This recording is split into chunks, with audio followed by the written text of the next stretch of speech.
Hi, everyone, and welcome to the 6th annual Gala Awards and Fundraising Gathering of the New York State Council of Churches. My name's Heather Kirk-Davidoff, and I'm the minister of the Westminster Presbyterian Church in downtown Albany, New York, and we are proud to share our building with the New York State Council of Churches. And I am just delighted to have the Reverend Peter Cook as my colleague here in Albany, and I am proud to be a supporter of the Council of Churches and all of the work that this organization does throughout the state. Friends, tonight we are gathering online out of caution due to the COVID-19 pandemic. But we very much look forward to being able to gather in person next fall, in the fall of 2022. Let's pray and let's declare that we will be together in person by then. This evening, we have a lot of people who we are going to thank and to highlight, but we want to begin, first of all, by thanking the frontline workers who have done such a wonderful job keeping all of us safe for the last year and a half. We continue to remember the many people who faced very real health and economic dangers because of COVID-19. And most especially, friends, tonight, our hearts are with those who mourn because they've lost a loved one, a family member, a community member, a member of their congregation. And especially, we remember children who have lost a parent in this pandemic. Since our last gala, we have been blessed with a remarkably effective vaccine. And as a council, we remained committed to encouraging everyone to be vaccinated so that we can protect our neighbors in New York and beyond from harm. Friends, we are grateful to the New York State Council of Churches for its ministry that is offered throughout the state, the nation, and the world since its founding as the New York State Sunday School Association in the late 19th century. The work of the council is underscored by the preamble and the purpose, a statement of purpose found in its constitution, which reads, "It is the essence of ecumenical work to seek ways of helping all humanity to know the nurturing and continually creating presence of God." The preamble of the New York State Council of Churches includes the following sentence: "It is fitting that Christians should manifest their unity by joining together to proclaim the gospel of Jesus Christ and to show God's good and just purposes throughout the state of New York. Therefore, we covenant to care for one another, to safeguard the presence of vital Christian communities, to provide hospitality to all, and to proclaim the gospel boldly in each place, and to declare God's just will among the powers and the principalities." From this grows the purpose of the New York State Council of Churches as a statewide organization through which Christians accomplish mission goals that can be achieved more effectively when we work together. These mission goals focus on social justice, institutional pastoral care, ecumenical cooperation and education, and worship and action. So tonight, we offer awards to people in the following categories: ecumenical and interfaith relations, social justice, chaplaincy, affordable housing and community development, and union, community organizing, and worker advocacy. Friends, the New York State Council of Churches would not be able to do the work that it does if it were not for the support that it receives from individuals, from churches, from partner organizations, from denominations across the state. And tonight we want to say a special word of thanks to those who have given leadership gifts, especially the Episcopal Diocese of New York, the United Methodist City Society, to Reverend Dr. Bill Shillity, to Bronx Pro, the New York State United Teachers, New York State Nurses Association, New York Statewide Senior Action Council, 1199 SEIU United Healthcare Workers East, Community Preservation Corporation, and United University Professions. All of these organizations have given leadership gifts, and many other supporters are listed throughout this presentation. But especially tonight, we invite you to join others in supporting the New York State Council of Churches. Just go online tonight and make a one-time or recurring donation at www.nyscoc.org. Thank you so much for your support. Hi, my name is Reverend Sherry Crone. I'm the minister of the Plainview Reformed Church, and I am so thrilled to be in relationship with the New York State Council of Churches. I'm so grateful for what I learned from them and how they connect churches, places of faith, to community leaders and to our state government. I'm so thankful for the way that they empower people and connect us. So I'm really thankful to be here today, to sing a bit, and to say some words of gratitude to the New York State Council of Churches. Thank you. Let us pray. Dear God, on this day when so many of us are connected online, and some of us are together in person, we give you thanks that we share so much in common. We share our mission of healing to this world. So help us to find our individual places in this and the partners that we have yet to meet. Bless the work of our hands. We pray this in your name. Amen. Over my head, I hear music in the air. Over my head, I hear music in the air. Over my head, I hear music in the air. There must be a God somewhere. Over my head, I hear joy in the air. Over my head, I hear joy in the air. Over my head, I hear joy in the air. There must be a God somewhere. Over my head, I feel healing in the air. Over my head, I feel healing in the air. Over my head, I feel healing in the air. There must be a God somewhere.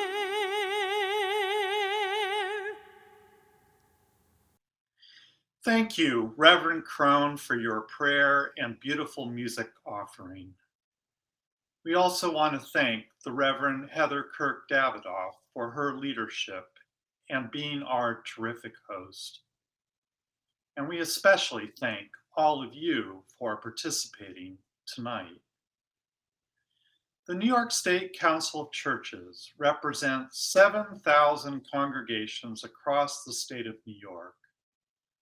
We are comprised of 8 partner denominations, including the American Baptist Churches, the Episcopal Church, the Evangelical Lutheran Church of America, Presbyterian Church USA, Reformed Church of America, the Society of Friends, the United Church of Christ, and the United Methodist Church.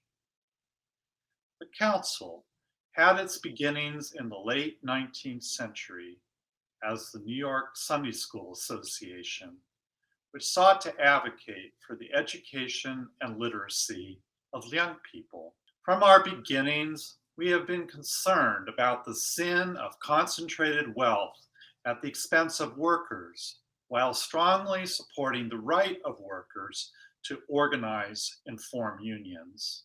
Disgusted by poverty in the 19th century, the council worked to abolish child labor, regulate the work of mothers, and crusade against the 12-hour workday for laborers. Today, we continue our historic ministry by addressing the many ways in which our society can alienate people from the loving purposes of God. We aim, through our words and actions, to help congregations partner with secular and religious organizations to get political in order to shape legislation and change laws which will uplift those who struggle. At our first Bridging the Rural-Urban Divide conference, and more recently at our Ecumenical Advocacy Day, we invited to speak Dr. Allison Collis Green, Associate Professor of American Religious History at Candler School of Theology at Emory University. Dr. Green, through her research and award-winning book, No Depression in Heaven, reminds us that churches and synagogues during the depths of the Great Depression were primary proponents of the New Deal. They believed that the New Deal provided much needed work for the unemployed while improving infrastructure and rural electrification, and also providing a pension to struggling elderly people. Many of these activist congregations were in the Mississippi Delta, and they concluded that they could not help people through charity alone. Instead, the government had the unique ability and power to provide for the general welfare of its population. Congregations, aware of the limits of charity, got political to change laws in the midst of economic despair. Our call remains the same today. In our country, we again see the profound limits of charity, and we need our government to step up to help. Millions of people, including children and the elderly, live below the poverty line. While seniors now receive Medicare and Social Security, the price of prescription drugs, home care, and long-term care is exorbitant. Many are in financial ruin because of medical debt. And far too many families are paying 50% or more of their household income on child care, while those who offer that care to our most precious treasure, our children, work at starvation wages. We continue to have a massive affordable housing crisis where many are homeless and are spending so much on poor housing that they can't afford other basic necessities like food or childcare. So many people are damaged by climate change and environmental racism in the form of toxic air and water, crumbling roads and bridges, inaccessible public transportation, and bad internet. As faith communities, we have advocated for the New Deal long ago, but today we join with our denominations like the National Council of Churches, Citizen Action, the New York Statewide Senior Action Council, the Healthcare Action Network, the Poor People's Campaign, the Labor Religion Coalition, unions, and hundreds of other labor, secular, and faith-based groups to advocate for both the recently signed Infrastructure Investment and Jobs Act and the pending Build Back Better bill, which will address these economic and climate disasters, which are hurting our people. Embracing the ideals of John Wesley, we champion good pastoral care to those who are affected by incarceration. In this spirit, We join many of you to advocate for the passage of Raise the Age to stop incarcerating and prosecuting teenagers as adults, and bail reform to stop pretrial detentions of those who can't post bail. We have one passage of the Halt Solitary Bill, which bans long-term solitary confinement. And most recently, Governor Hochul signed the Less is More bill, which bans reincarcerating people on parole for technical violations. We are now advocating for the fair and timely and elder parole bills, along with expanded clemency and also the clean slate legislation. All the while, we are passionate about certifying and supporting chaplains who offer the gospel with hope, grace, and love to all in our prisons and in our mental health facilities. We aim to create a culture devoted to restoration and renewal and not revenge. While we advocate for the building of all kinds of affordable housing, we particularly help congregations repurpose their property to serve their communities and build affordable housing and other services.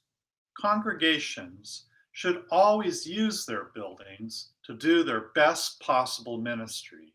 The Council of Churches, in partnership with Bricks and Mortals, the Interfaith Assembly on Homelessness and Housing, and the Interfaith Affordable Housing Collaborative, offer advice and funds to help congregations best use their buildings for redemptive purposes.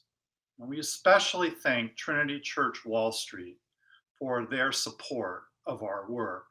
Finally, we care deeply about human rights and religious freedom. Some of this advocacy has to do with countering historic institutional racism, religious bigotry against people of all faiths, and casteism in all its forms. We are committed to upholding democratic values by promoting the right to vote, and we will always stand up to greed by advocating for workers to organize and form unions and negotiate fair contracts without interference. Our advocacy extends to helping immigrants of all faiths and to addressing violations of freedom in places like India, Palestine, Israel, and Afghanistan. And towards that end, we are proud to participate in the International Religious Freedom Roundtable, where we can collaborate with people of different faiths to address the violations of human dignity and allow for the free practice of religion.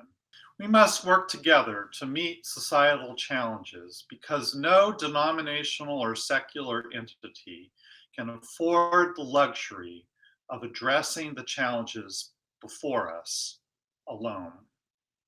Tonight, as we honor our distinguished awardees and hear presentations and introductions, you will learn more about what we value as we tell the story of the Council's ministries in New York, nationally, and around the globe. We invite you to stay with us tonight to learn more and discern how we can work together to bring about a more just nation, world, and New York State. Thank you.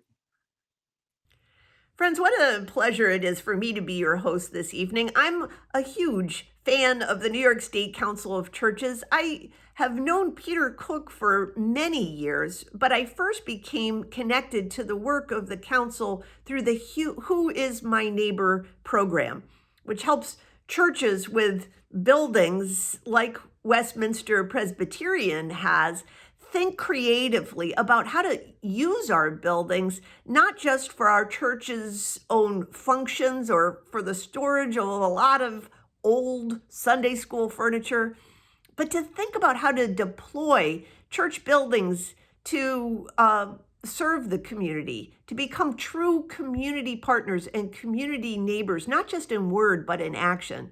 For me, the council lives that purpose and helps me to live it too by showing me how to connect my faith with action in the public square. I've made a donation to support the council this year, and I encourage you to do so as well. Whether you're an individual, whether you represent a congregation, a union, or a religiously or secularly oriented organization. We need all the support we can to make our work as strong as it can possibly be in this state. And we encourage you tonight to go and sponsor or to donate at www.nyscoc.org. Go tonight and make a donation, www.nyscoc.org. Thank you so much for your support. Good evening. I'm here to introduce Dr. Muhammad Shafiq, who's going to be the State Council's honoree for the excellence in ecumenism and interfaith relations. I've known Dr. Shafiq for almost 20 years. I met him when my seminary class visited the Islamic Center in Rochester, New York, following the 9/11 attacks. Dr. Shafiq has an MA and a BA from the University of Peshawar in Afghanistan and a PhD from Temple University, where he really started doing much of his interfaith work. He moved to Rochester in the late 80s and became the imam of the Islamic Center at that time. And during that time, he met several folks that helped him shape some of the way his career was going to follow him. He was at the Islamic Center till 2007, at which time he joined Nazareth College and ultimately became the executive director for the Hickey Center for Interfaith Studies and Dialogue. He's done extensive research and writing on interfaith relations, and he's run a couple of symposiums which have been based in Rochester, where he's drawn over 150 international academics who have presented papers on this subject. So at this point in time, I'd like to introduce Dr. Muhammad Shafiq.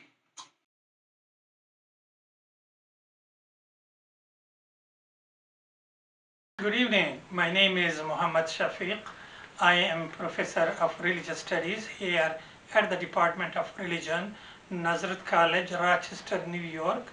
I'm also the Executive Director of the Hickey Center for Interfaith Studies and Dialogue, as well as I am the chair for IIIT, International Institute of Islamic Thought, Interfaith Studies. I'm really thankful to the New York Council of Churches for this award, and encourages me to keep moving, to do the good work together as one community. How I started this ecumenical work and led me to do the interfaith work.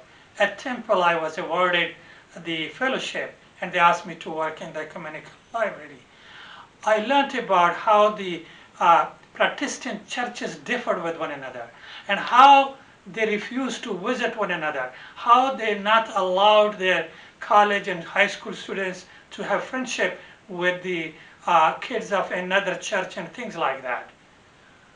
I was amazed to see how the ecumenical dialogue is trying to bridge the gap between different Protestant churches, and later on how the Catholics and others joined it also. That was amazing for me, an experience, and I started to attend ecumenical dialogue meetings in New York and other conferences in New York and other areas, which made me to think that we need to open our doors. We can work with one another, and we can at least respectfully dialogue and build relations with one another, as the ecumenical dialogue has helped the Protestant churches to for building bridges. You can see today Protestants are still Protestants, whether they are Presbyterian, whether they are Methodist, they are Baptist, whatever they are, but the relations which you see, I'm proud of that. I thought about similarly interfaith.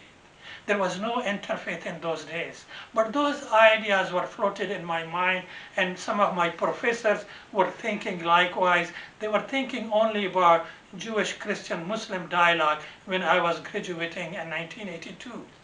Finally, somewhere in 1988, 1999, the word interfaith was coined and interfaith forums came into being.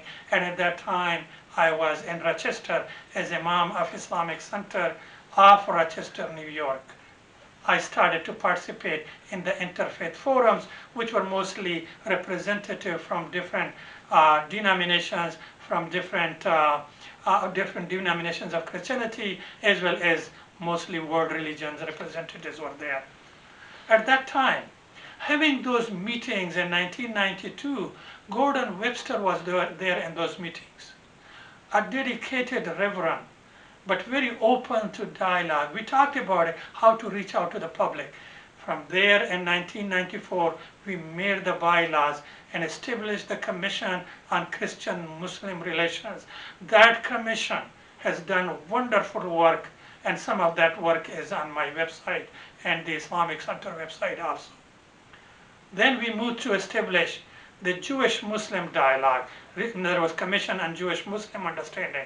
From there, in 2003, we established and signed an agreement which is called the Catholic-Muslim Agreement. And then the Catholic Muslims, with that agreement, the dialogue came into being. All this work has done tremendous job. But one of the things in the 90s, late 90s, that those who are participating in the interfaith dialogue were thinking, we are getting old, aging. How about the next generation? That's what I thought, to have training program, workshops for the next generation of America. And we came up with the idea for Center for Interfaith Studies and Dialogue, which is known as CISD, internationally and internationally. And then from there, in 2011, the Hickey Center, Brian and Jean Hickey, contributed a large amount, and it became the Brian and Jean Hickey Center for Interfaith Studies and Dialogue. At the same time, the International Institute of Islamic Thought, which used to contribute some money before, from the very beginning, in 2011, they agreed to create the chair for interfaith studies, Islamic and interfaith studies at the college. So this work, what we have done out of that, concentrating on the next generation of America. We do certificates program for them, but one thing which has really impacted the whole Greater Rochester area is the Global Citizenship Conference for high schools, which attract 20 students from each school district, up to 700 students come. Think about 22 to 23 high school students participate into that conference. The leadership has come out of that, young leadership, which was really appreciated by the Council of Churches of Rochester and awarded them for their work and their leadership, what they are doing. Then we had all started on the academic side also, having programs to publish books like Sacred Text, Human Context, under that title, that we started conferences in which 150, even more professors and learned people in religious studies would participate in those conferences. I'm just closing that with these books which we have published. You know that interfaith dialogue stands for social justice. It relates to human issues of justice and how human can work together with peaceful coexistence. So we have published quite a few books on social justice, like this one on gender issue, making gender and the intersection of the human and the divine. That's on gender issue. Then the issue of violence and non-violence and religion. We published this book recently, The Delegitimization of Violence in Sacred and Human Context. We have published nature and environment, which is a critical issue today, how to safeguard our earth, Mother Earth. We published this book, Nature and the Environment in Contemporary Religious Context. Also, you know, the middle class is shrinking, the rich is becoming rich and the poor are becoming poor. Here in our country even, and throughout the world, we published this book, Poverty and Wealth in Judaism, Christianity, and Islam. And also, we publish another book, What Islam, Judaism, and Christianity Share, Unite People, and Where Are the Differences. This is the book which we publish, Sacred Text in Human Context, a North American Response to Common Word Between Us and You. I think you are aware of the Common Word document. And also another book which I published myself as Interfaith Dialogue, a guide for Muslims, encouraging Muslims to be part of this dialogue and to work. So our goal is we are all one people. And how we can be one people, understanding one another with peaceful coexistence, that's what we are committed. Hopefully one day we will see how we unite together as one community under God. Thank you very much for giving me this opportunity. I really appreciate it. Hi, everyone. This is Senator Chuck Schumer, and tonight brings together two of my favorite entities, the New York State Council of Churches and the New York Taxi Workers Alliance. It shows the wisdom of the council. They have decided to give this year's Excellence in Union, Community Organizing, and Worker Advocacy Award to the NYTWA. I can think of no organization more deserving of the award. This year, NYTWA worked to finally bring a resolution to the medallion debt crisis. I started working with them back in February, and it was not an easy road we traveled together. And many times the pathway looked blocked and the chances of victory seemed low. But at every turn when they could have given up, the NYTWA and its wonderful cabbies simply kept going and organizing. They went into the streets to protest. They mobilized their members. They camped out and finally made the courageous and difficult decision to launch a hunger strike. This work was made possible by the strength of NYTWA's members, many of whom I got to know personally. I want to single out one person in particular. Richard Chow's brother committed suicide. He was under the duress of huge amounts of loans.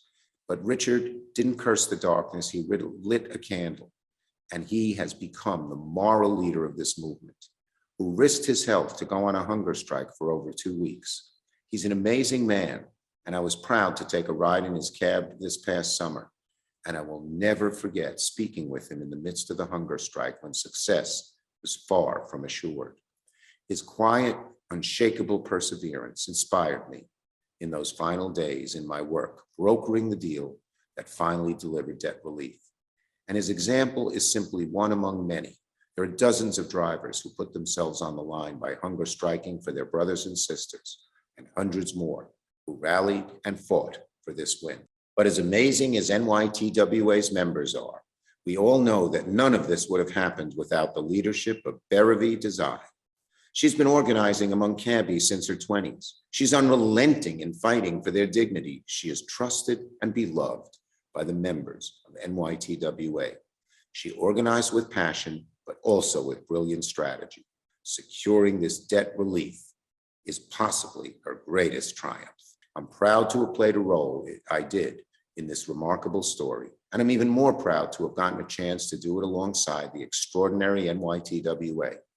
Please join me in congratulating them on this well-deserved award and in recognizing all those honored tonight. Thank you, as always, to the New York State Council of Churches for the wonderful work you do. Good night.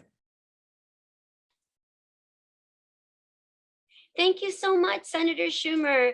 Good evening, everybody, brothers and sisters of the New York State Council of Churches.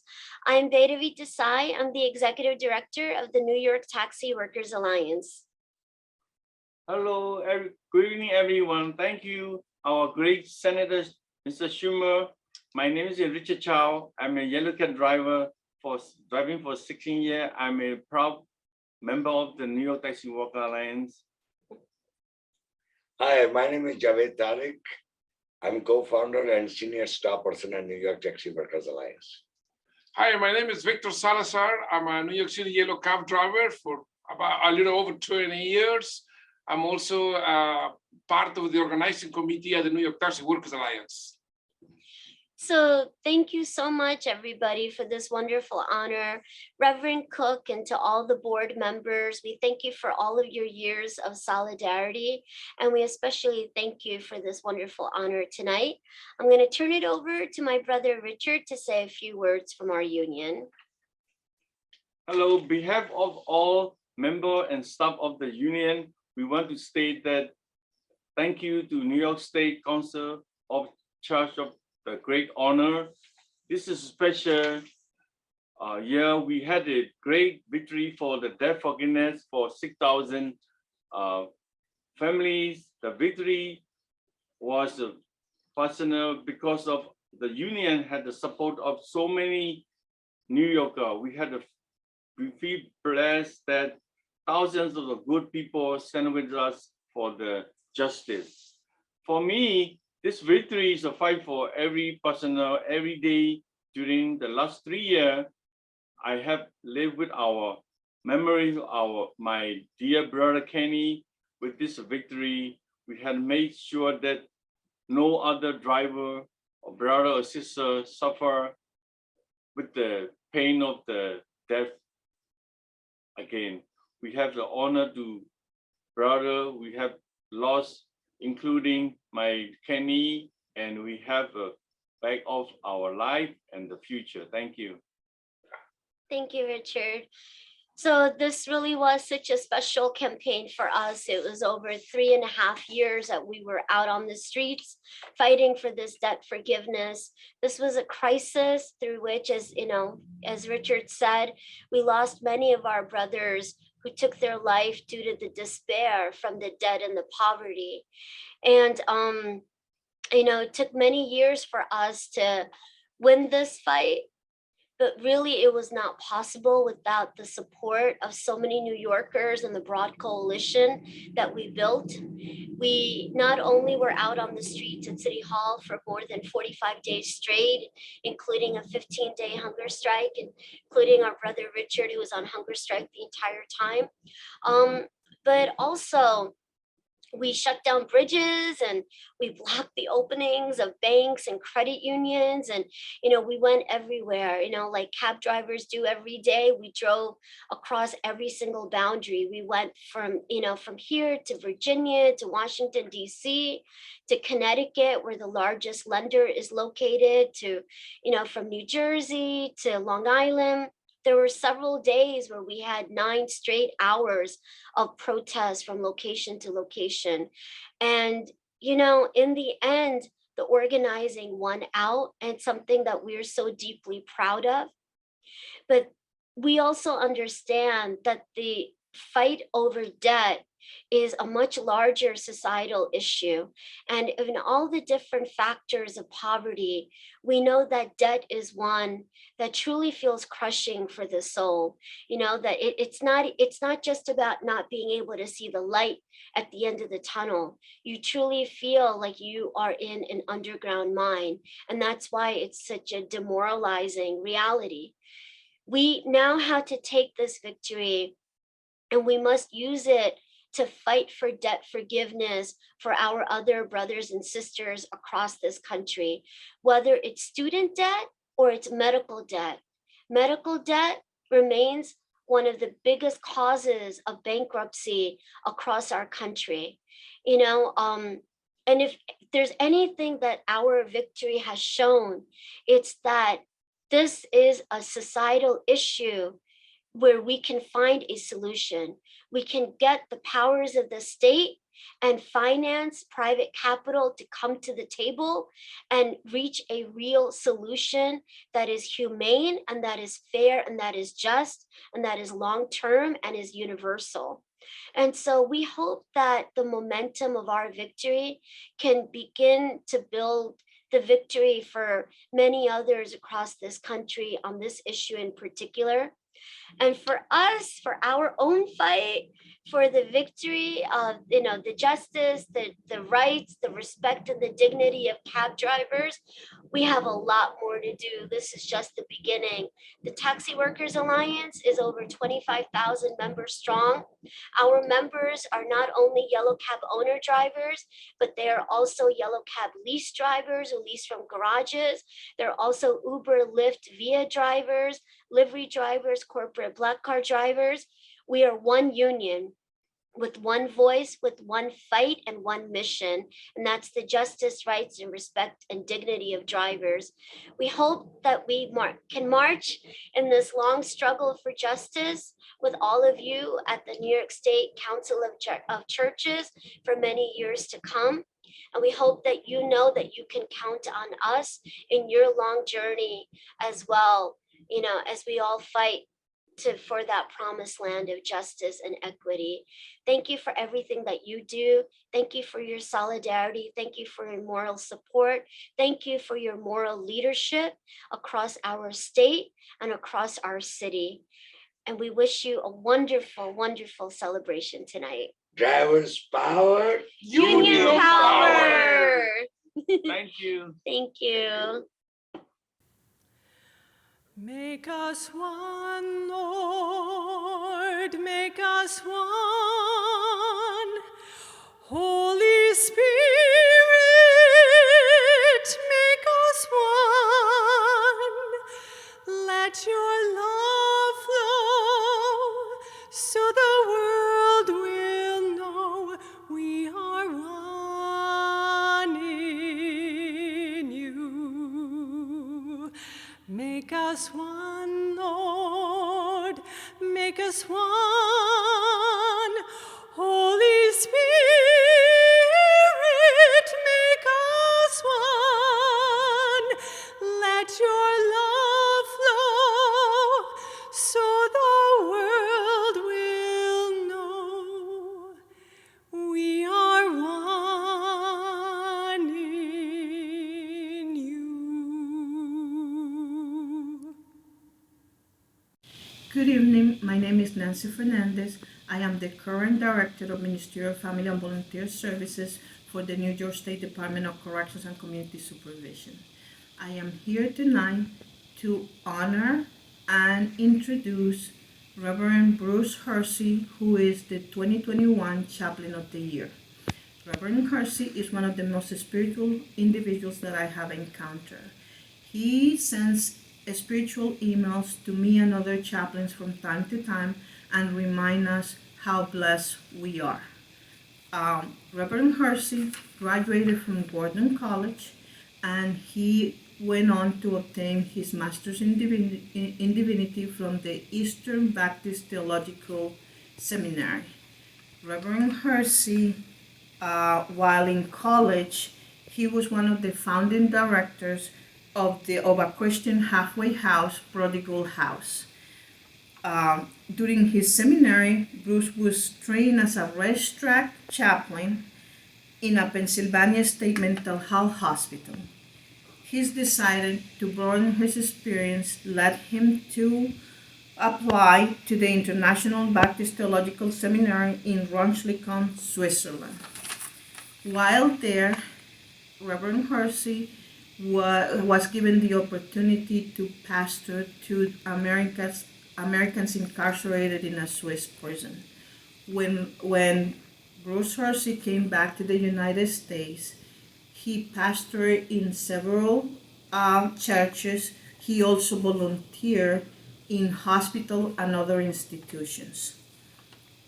Bruce was also the first chairman of the Pennsylvania Prison Fellowship Care Committee and also a CORN, Aftercare offered by Religious Network Project.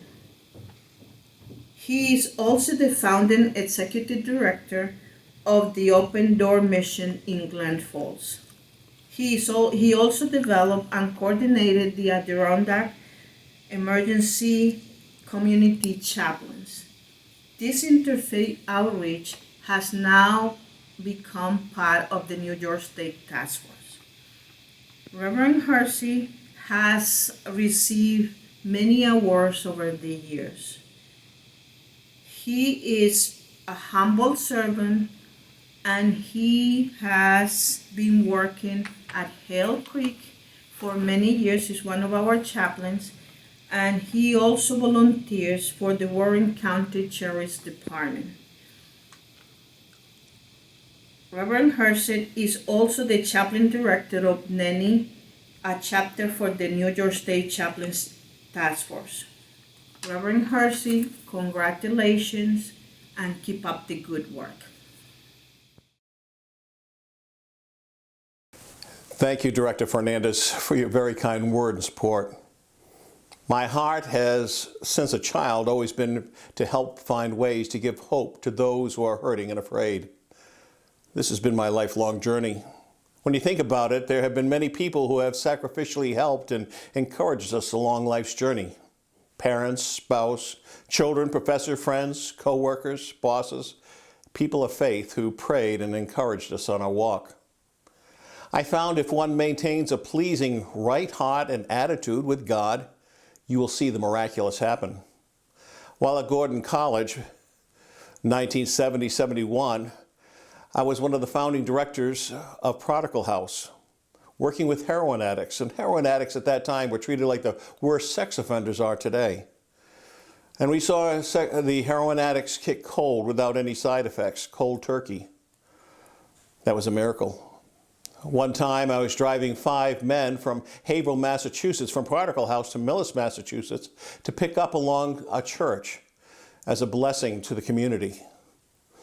And as we were driving along, the sky was dark and about ready to break loose with rain, and one of the men along in the car was so upset that we were going to have to work in the rain that he said, "God, would you please cut through the clouds, let the light come through, so we don't have to work in the rain?" And I thought to myself, you don't ever pray that way, but it looked like a knife. It went right through the clouds, the whole length. It split apart like Cecil B. DeMille's parting in the Red Sea. It collapsed together and the clouds turned from dark to white. And for 3 or 4 hours cleaning up around the church, there wasn't a drop of rain until after 15 minutes we got in the car and was heading back to Haverhill. And then it poured so much we had to get off to the side of the road. Miracles. In the Bridge House in Framingham, Massachusetts, there is a work release program that is Christ-centered. And before it began, I was working with a man by the name of Jim Spence, who was a former chaplain at Walpole Correctional Facility, now Cedar Junction. And I came there with my wife, and we had our 3 little girls, and our youngest child, Dorothy, at that time, had some real challenges. She almost died when she was born. Her lungs weren't developed. And when I was working with Jim Spence on this project to help get it going, I was told by my sister she had no use of her lower trunk. And I felt so horrible, and I felt as a failure as a dad. It turned out that there was a man in the prison where Jim worked that got the men to pray and fast as well as others did. And I watched in amazement where before she could not use that lower trunk, she wiggled her little toe, her big toe. And when we went to Children's Hospital, the doctor said she probably will never walk, and if she did, she'd always have a problem. I couldn't even pray. I was hurt so badly. But then 2 weeks after that, she rolled for the first time in her life, and 2 weeks after that, she went up a flight of stairs, and 2 months after that, she ran and not walked. And now she is a nurse in a local hospital. Her husband is a CO, and they have 2 beautiful little kids, and she can dance so well, and I can't even do as well as Captain Kangaroo's Dancing Bear. The man that led that prayer was a man that had killed 2 guards in a bank robbery gone awry and kidnapped a 3rd, and he was eligible for parole when he turned 118. He felt God told him he would be out in 25 years, and so 2004 he was released and became an assistant pastor, and today is a senior pastor in Massachusetts. In the state hospital, volunteers have a key point, and they prayed over a man that his mind was gone and they felt he would never get out. And all of a sudden, he felt clarity in his mind. He was released, and later on became a pastor in a large church in Delaware, and has done very well.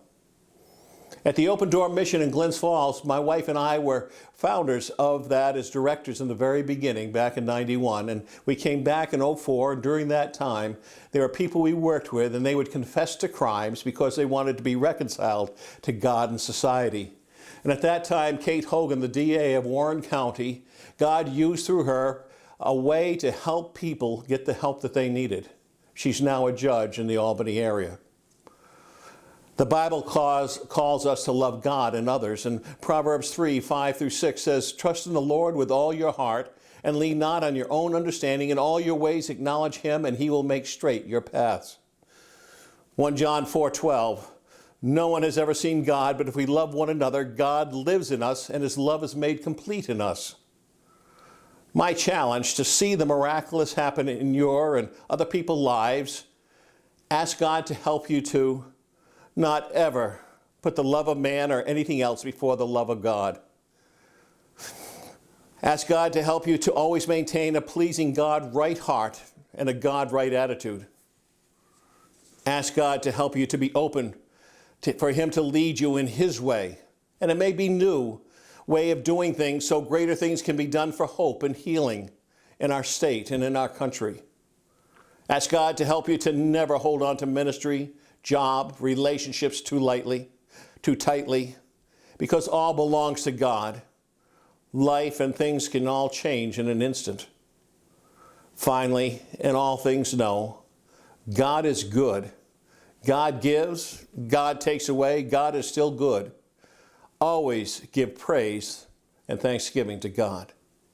Thank you for this honor. May God bless and guide you all.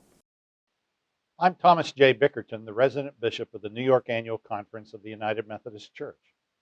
And it's my great joy and pleasure to introduce to you the United Methodist City Society and its executive director, Bill Shilledy, as a recipient of the New York State Council of Churches Excellence in Affordable Housing and Sustainable Community Development Award.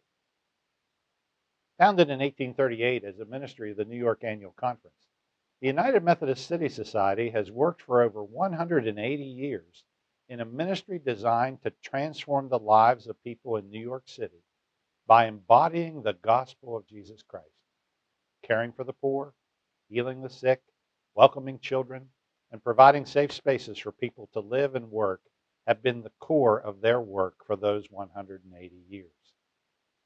The City Society began when Methodist women saw the need to move outside the comfort of their church buildings to teach children how to read. They wanted to share the light of Christ with children and then their families. They established the forerunner of the charity schools, which then became public schools in New York City. They began their work on the Lower East Side of New York City in the 5 Point areas that was in 1838 an area that was controlled by gang members and criminals of all types. It was in the midst of appalling slum conditions, child labor, pervasive crime, and gang fighting that these courageous Methodist women came to this neighborhood and demonstrated the power of their religious faith. Armed with love and compassion, they became a beacon of God's light that helped to transform lives. They ignored the dangers of human violence, contagious health hazards, and inconveniences of many kinds to share their light on the human needs among the least, the last, and the lost in their midst. They saw the need of social reform.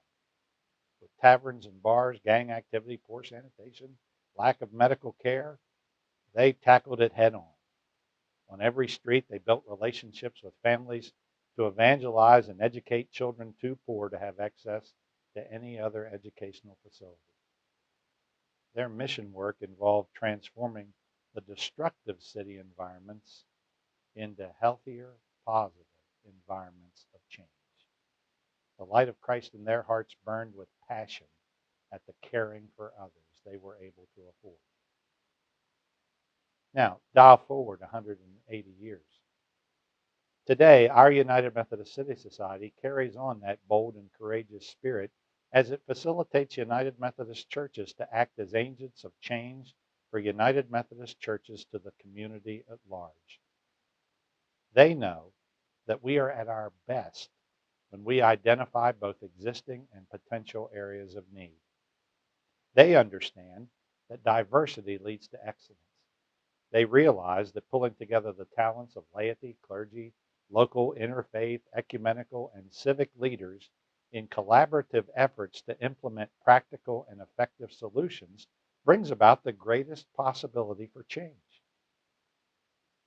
I'm proud today to be associated with our United Methodist City Society, and I am so very pleased that the New York State Council of Churches is recognizing them with this Excellence in Affordable Housing and Sustainable Community Development Award. Congratulations, Bill, and hats off to the City Society Board of Directors for a job very well done. We are very proud.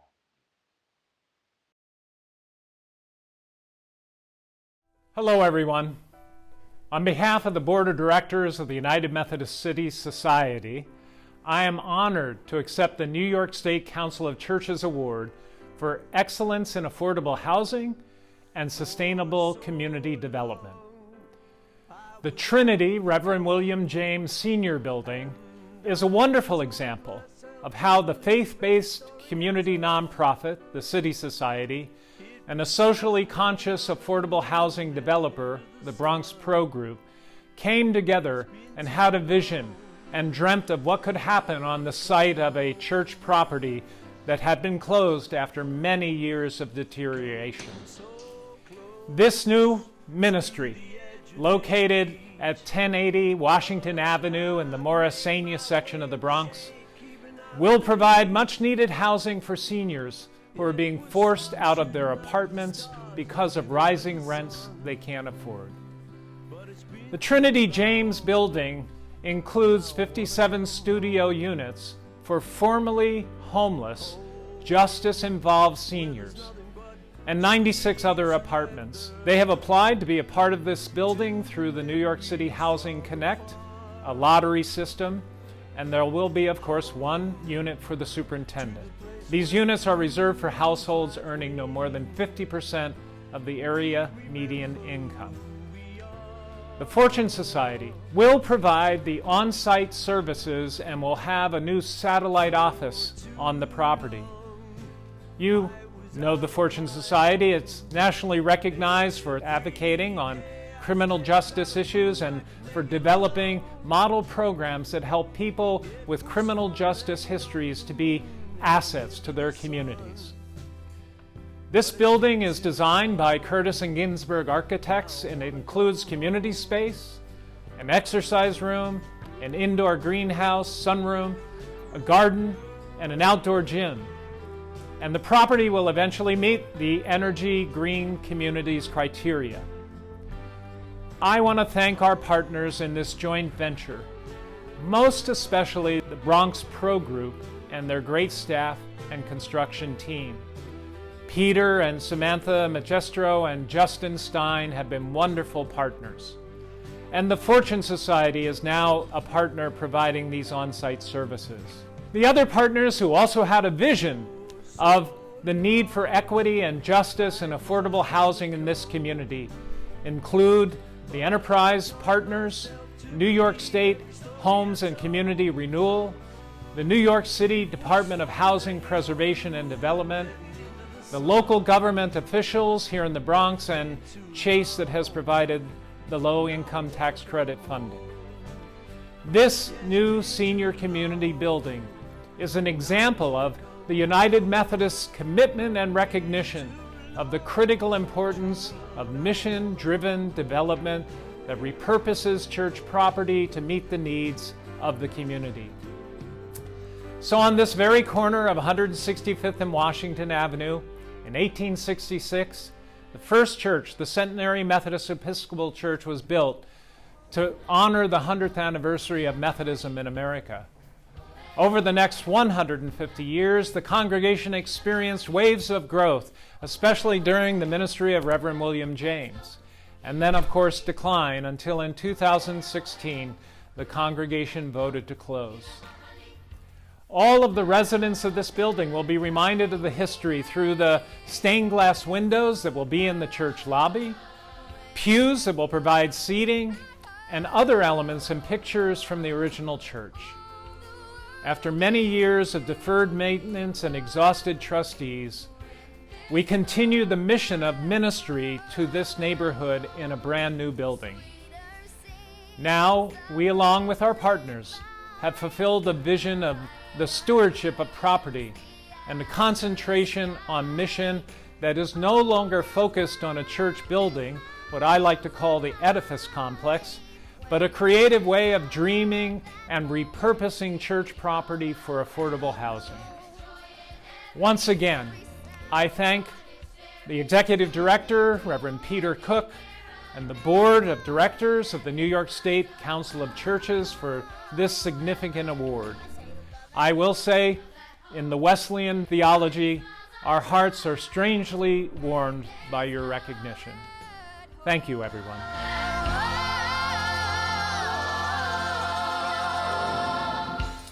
Greetings to the New York State Council of Churches, their leadership, invited guests, and honorees, as well as elected officials and dignitaries.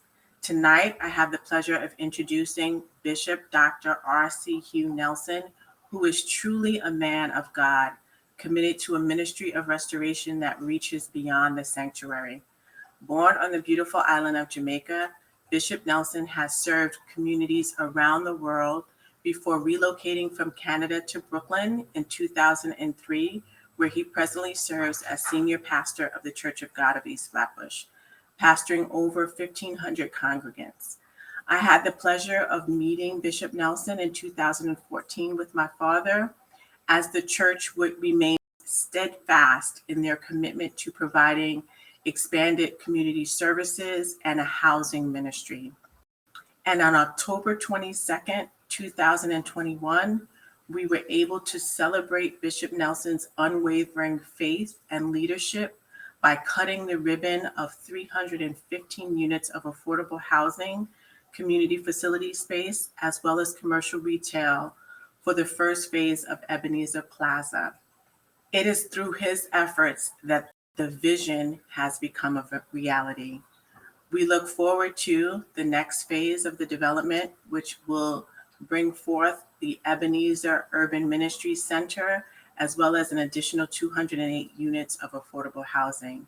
It is without further ado that I introduce Bishop Dr. R.C. Hugh Nelson and thank him for his commitment to a housing ministry and continued restoration beyond the sanctuary.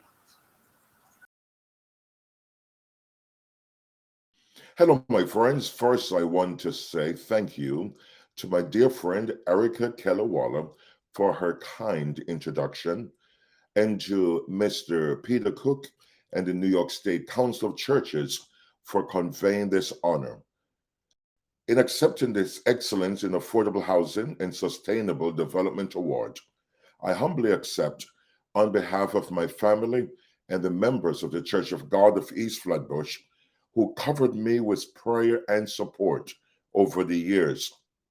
When we embarked on this development, we discovered or felt in our hearts that God was calling us to a greater responsibility in not only ministering to the spiritual needs of our community, but addressing the issue of affordable housing. Living in urban centers like New York City and other places is becoming increasingly impossible for the average person, and affordable housing is a great need. And so over the years, as we have embarked in this project, we believe that God has called us not only to build a larger sanctuary for our worship gatherings, but instead to build affordable housing.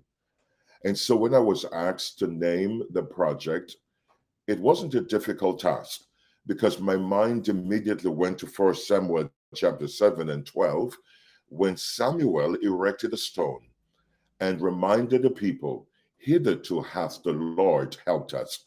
So Ebenezer Plaza, which will house our ministry space and 530 affordable housing, will stand as a stone in Brownsville, New York, a reminder that hitherto hath the Lord helped us. And so to all of us gathered, we wish you a Merry Christmas and pray a prosperous New Year when it comes. Again, friends, we invite your contributions to support the work, the mission, and the vision of the New York State Council of Churches. You know, the council does so much work with such a small staff. And tonight, let's just give a special word of thanks to Karen LaPierre, who is the office administrator for the council, Ginger Rento, who is the council's bookkeeper, and to Danielle DeMeglio, who is the social justice and research intern. And of course, a really big word of thanks and a shout out of appreciation to Reverend Peter Cook, who is the executive director of the New York State Council of Churches and who is really here, there, and everywhere across the state doing the good work of the council and making really important connections between churches and organizations and others with vision. And while we're on that word of thanks and while we're talking about vision, let's just say a word of thanks to Bricks and Mortals, the Interfaith Assembly for Homelessness and Housing, and the Interfaith Affordable Housing Collaborative. Those organizations have joined with the council now to evaluate and repurpose property that churches own and help churches build affordable housing and to do other things with their property that constructively address the needs of the community in which that church does its work. We give thanks for Kevin Ritter, who is the program manager of that program, and we are very grateful to Trinity Church Wall Street for their generous grant that underwrites Kevin's time and has allowed the council to make pre-development loans to churches to use their properties to serve those who are homeless and those who are precariously housed. Friends, would you help strengthen the ministry, the impact of the New York State Council of Churches by making a contribution yourself today? You can make a recurring contribution, or you could just make a single annual gift by going online to www.nyscoc.org and making a contribution today. Thank you so much for your support. Good evening. Thank you, Peter and the Council of Churches. It is a great honor to have the opportunity to make this presentation to Gail Myers. The Excellent in Social Justice Award, you could not have found a more fitting person to receive this award. Gail strives for excellence in everything she does and often comes darn close to achieving it. In the words of Mike Burgess, her former co-worker and friend, if you want something done well, Gail will do it right. Gail always gets to the heart of the matter in her advocacy. She comes with thorough research and understanding of the issue and has the facts needed to make the case. Gail is a fierce and tireless advocate for justice. The things that stand out most about Gail is her grace, her warmth, and her compassion in her dealings with all people, friend and foe. It has been my pleasure to work with Gail over the past 20-odd years. She is brilliant, she's extremely creative, and always a lot of fun. When we are often stuck on what to do next, how can we move our issue? Gail is often to the rescue with a creative idea or just the right thing to move us forward. Gail is one of those unsung heroes, always working behind the scenes, never needing the spotlight, and always making others look good. Our community, our world is a better place because of Gail. Her work and accomplishments are too numerous to list, but I can assure you, people have more health care, more home care, more retirement security, more justice because of Gail. The arc of the moral universe truly bends more towards justice because of Gail's life's work. Thank you, Gail. for who you are and all you do. You are an inspiration. It is with great pleasure I present you with the well-deserved New York State Council of Churches 2021 Excellence in Social Justice Award. Thank you again for all your work, and it has been a pleasure to be your friend, your comrade in the work through these 20-odd years. Thank you again, and with great pleasure, here is your award. Thank you, Mary, for those kind words. It's especially gratifying to hear them from you, since we have been comrades, locked in arms for so many years. And in fact, what's the advocacy in New York State would not be as strong as it is without your leadership. So thank you so much. I am just so proud to receive the Excellence in Social Justice Award from the Council. Peter had asked for my bio, and I described my work, starting with public service and then to special interests, the special interests of healthcare, as I was the union lobbyist for the New York State Nurses Association, the special interests of healthcare as I was the political director for the Medical Society of the State of New York. And then I returned to state public service at the New York State Office for Aging. Following that, I returned back to special interests, I hope one that we all share, in advocating for older residents as the deputy director at New York Statewide Senior Action Council. But what you really need to know about me is what made me gravitate to those jobs. It is my creed. And you need to know that I am part of a mixed marriage in my own definition. I was raised as an Orthodox Jew. My husband is a conservative Jew. And when we had children, we chose to raise them in the Reformed tradition because we specifically wanted to advance the social justice components in their lives. Our core value is to behave and act constructively and beneficially. Tikkun Olam is our mantra. It has been used especially by American Jews who identify as socially and politically progressive to express the conviction that the world is in urgent need of being set right, the conviction that it is the responsibility of human beings to act in such a way as to fix a broken world. We do that by building a just society. Tikkun Olam is used to refer to Jewish obligations to engage in social action. I have always felt a moral obligation to fight for justice, and that means fighting against injustice in all of its forms. As a Jewish woman, I bear responsibility not only for my own moral, spiritual, and material welfare, but also for the welfare of society at large. One of my favorite prayers, a prayer for our country, elaborates on this message. May citizens of all races and creeds forge a common bond in true community, true harmony, to banish all hatred and bigotry. I stand on the shoulders of my foremothers, a rich tradition of concern for the vulnerable, the powerless, and the marginalized.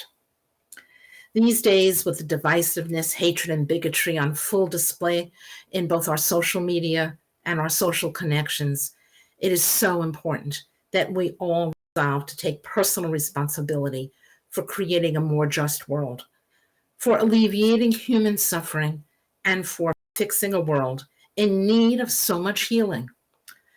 And it has been good to work together with the New York State Council of Churches. While my experience and expertise has been in healthcare policy and benefits for older adults, I have learned so much from all of you about the issues that your congregants face every day, from poverty to housing to jobs and justice. And with your communities and our partners in labor, we have community solidarity as people power to join together and raise the standard of living and the working conditions so we can all thrive. Together, we can call upon our elected leaders and policymakers to right the world.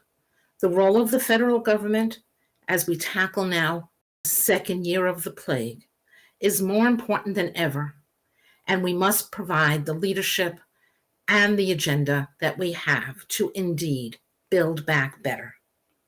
I salute the other awardees for their outstanding compassion, achievements, and conviction. And thank you from the bottom of my heart for recognizing my work to try to make the world just a little bit better for all. Have a nice night. When I was told that my friend Ron Deutsch was receiving the Social Justice Award from the New York State Council of Churches, I thought they couldn't have picked a better person. I first met Ron in the winter of 2003, a year in which Governor Pataki was threatening to dramatically slash healthcare spending, education, and funding for public services. My union, as well as our partners in the nonprofit, faith, and advocacy communities, came together to form a coalition to oppose these cuts and to persuade the legislature to maintain funding for these essential services. It was a historic year, and the legislature, both the Democratic Assembly and the Republican Senate, overrode Governor Pataki's 119 vetoes to pass a budget that was a better choice for New York State. 3 years later, an organization that I was involved with called New Yorkers for Fiscal Fairness was looking for an executive director. The organization would again bring together a coalition of unions, nonprofits, faith organizations, and advocates to fight for budget fairness and smart revenue choices in our state. If you've ever been involved in a job search where you just can't seem to find the right candidate, you know true frustration. The opposite of that is when that unicorn walks through your door, the exact right fit for the job.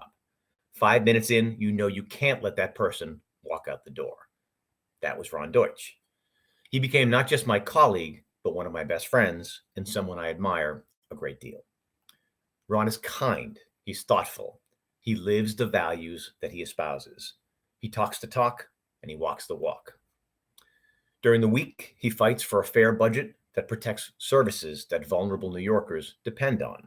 On any given weekend, he can be found building a ramp to give someone wheelchair access, or tearing out moldy insulation and wet drywall so that a needy family can have a safe roof above their heads. I'm delighted to introduce my friend Ron Deutsch, the Excellence in Social Justice recipient of this year's virtual gala. Congratulations, Ron.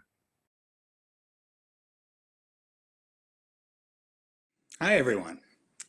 First, let me thank Brian McDonnell of AFSCME for that very nice introduction. Much appreciated. Someone I've worked with in the union movement for decades now, and can't say enough about Brian and how great he is. But I want to really thank the New York State Council of Churches and certainly the Reverend Peter Cook for this award. It is very much appreciated, and I really can't thank you all enough. I've been working with the council in some form or another for the past 30 years, and rarely does one get to work with an ally for such a long period of time and have it be such a fruitful relationship. So I not only want to thank the council for this award, but also for those years of collaboration. And when you're collaborating for 30 years with an organization, things can not always go so well, but I have to say it's just been one of those working relationships with an ally that's really gone well. I've been fighting for social and economic justice since 1993, starting out at Census, which was the statewide emergency network for social and economic security, and then moving to New Yorkers for Fiscal Fairness, and then to the Fiscal Policy Institute, and now back to New Yorkers for Fiscal Fairness. So, over those years, we've certainly had a number of victories on a wide range of issues, everything from the minimum wage to fair share taxes for the wealthiest, to funding for sound basic education, support for immigrant workers, and many, many more. We've also had our share of setbacks along the way, and we fight for what's right regardless. We know that not every year will be a victorious one for the marginalized and the voiceless in our society, but it's not about how we get knocked down, it's about how we get back up. And every year we get back up and get back in the ring and fight another day. So, this policy work can be daunting. There's no question about it. It can be frustrating, but it is necessary. And I really couldn't ask for a better partner than the Council of Churches.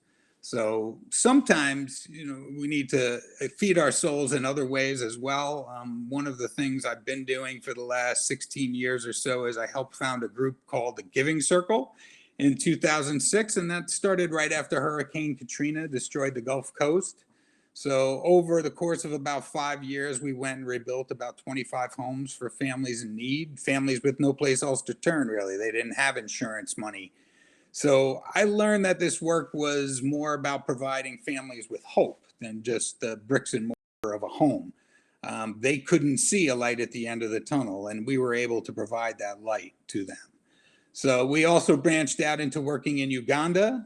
We're building schools, health clinics, sustainable farms, fresh water wells, have sponsored nearly 200 children, and provide services for deaf and disabled children within one of our schools as well. And we also work right here in our local community. We rebuilt homes, wheelchair ramps, toys and gifts for families in need. I really believe that compassion and social justice do go hand in hand.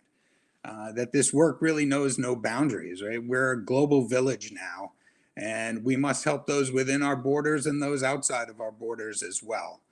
So I can't thank you enough for both the award itself, certainly, but more so for the collaboration. I've been working with Peter for a number of years now, and I just couldn't ask for a better partner and someone, whose compassion, whose knowledge, whose determination and dedication to the cause is really unmatched. I feel like we should be giving him this award, not me. But I just want to thank you all once again. And please, continue to do the amazing work that so many of you are doing, whether you're a legislator, whether you're an advocate, whether you work in the human services field. You're doing amazing work, and I can't thank you enough for it. So thank you all. Appreciate it. We shall not be moved. We shall not be moved, just like the tree planted by the water. We shall not be moved. We are all together. We shall not be moved. We are all together. We shall not be moved, just like the tree planted by the water. We shall not be moved.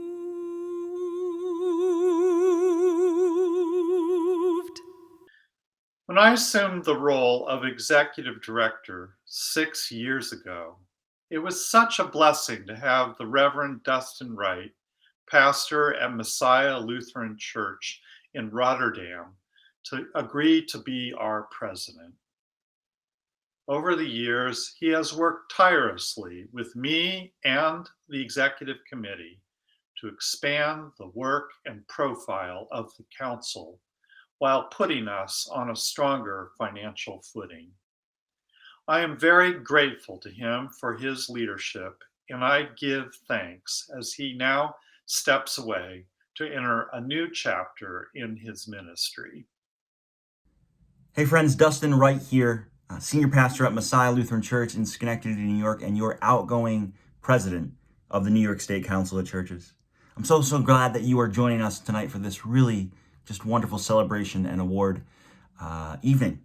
I've been on the New York State Council of Churches board for 6 years now, and I deeply care about the mission of this organization, and I've seen it work in real life. Right here in my own congregation, just like in congregations across the country, we were contemplating just 2 years ago, right before sort of pandemic stuff hit, about whether we were going to merge with our friends down the street at Trinity Reformed Church. Two very similar churches, very similar values, very similar theologies. But why weren't we working together more was a question in service to our neighbor. And through the New York State Council of Churches guidance, through the Who is My Neighbor program, that is exactly what is happening today. Our congregations are now one. And we are now turning Trinity Reformed Church building into a vibrant community center here in the heart of the Rotterdam portion of Schenectady. It will have the only weekly food pantry in the area. There will be community gardens and meals and all other types of feeding ministries, coupled with everything from mental health and wellness classes like Zen Tango, which is sort of meditation drawing, therapist offices, all the way to supports for folks to be able to express themselves through arts, culture, and self-expression, things like concerts, and even a pride center that has a sort of a media lab focus. None of these things would have happened without the guidance of the lawyers and architects and zoning folks and community development leaders that are part of the Who Is My Neighbor program. Now, right, our story isn't unique. This is what is going on in towns throughout New York, even throughout the country. Congregations of similar denominations trying to figure out how they can work more closely together. I really deeply believe that the work that New York State Council of Churches is doing is cutting edge in making sure all of our faith communities can help us serve our neighbors more. I've had the pleasure of serving with so many wonderful folks on this board, but I'd also like to specifically thank two of our other outgoing members, Margaret Phillips and Dorothy Pierce. By the way, the Council of Churches relies on the generosity of many. In that spirit, I wish to thank our many sponsors, denominations, congregations, and individuals for their support. I'd also like to invite you to join me in being an individual contributor to the New York State Council of Churches. It can be either on a recurring or a one-time basis.